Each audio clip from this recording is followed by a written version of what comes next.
Hi friends, good morning. ఇప్పుడే పూజ అయిపోయింది నాకు. అయితే ప్రతి సంవత్సరానికి ఒకసారి మాత్రమే వీళ్ళు ముత్యాలమ్మ తల్లికి పెట్టుకోవడానికి వస్తారు. వీళ్ళకి పసుపు, కుంకుమ, అదేవిధంగా బెల్లము,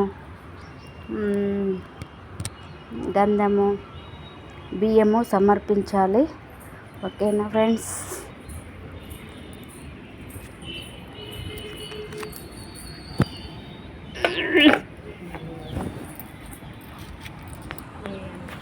అమ్మా 10 రూపాయలు ఇస్తారా? ఇంత పొద్దున్నే వస్తే ఎట్లా చెప్పు? ఎట్లా ఉంటాయి ఇంత చిల్లర? ఇప్పుడు అన్నీ ఫోన్పేలు, గూగుల్ పేలు అయ్యే ఉంటాయి. ఇప్పటిదాకా అందుకే ఎతికా నేను, అందుకే ఎతికా.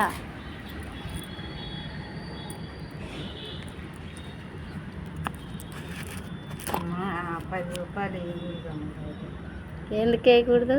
10 రూపాయలు ఇన్ని పెట్టారు.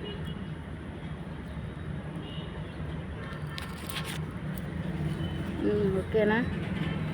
సంతోషమా? అమ్మగారికి కదా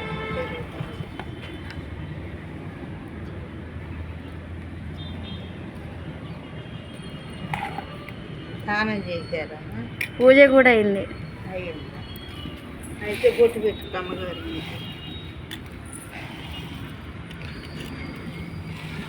ఈ బియ్యం ఉండే నిండుగా బియ్యంలో పోస్తాను. అయితే వాళ్ళు కొంచెం పసుపు కుంకుమతో పాటు అన్నీ తీసుకున్న తర్వాత పసుపు కుంకుమతో పాటు కొంచెం బియ్యం చేసి ఇచ్చేస్తారు. ఏ ముత్యాలమ్మ తల్లి, లోకాలను కాపాడే ముత్యాలమ్మ తల్లి. బియ్యంలో పోసుకో. లోకాలను కాపాడే ముత్యాలమ్మ తల్లి. ఈరోజు సోమవారం. చాలా నేను బయటకు వెళ్దామనుకున్న టైంలో వచ్చింది. ఆ పని కూడా ఆఫ్ చేసుకొని నేను 10 నిమిషాలు లేట్ అయిపోయింది. ఎర్లీ మార్నింగ్ మనకి సెంటిమెంట్లు ఉంటాయి కదా, బయటకు వెళ్ళే ముందు ఎవరైనా వచ్చినాయి, అది కూడా పసుపు కుంకాలు అన్నీ అడిగితే చాలా హ్యాపీగా ఉంది. పసుపు కుంకాలు అన్నీ మనం పెడతాం కదా, ముత్యాలమ్మ తల్లికి ఏమేమి పెడతామో అవి కూడా వాళ్ళకి ఇవ్వాలన్నమాట. ఇస్తేనే వెళ్తారు. ఓకేనా ఫ్రెండ్స్? Thank you. ఓం నమః శివాయ, ఓం నమః శివాయ. అరుణాచలేశ్వర, అరుణాచలేశ్వర.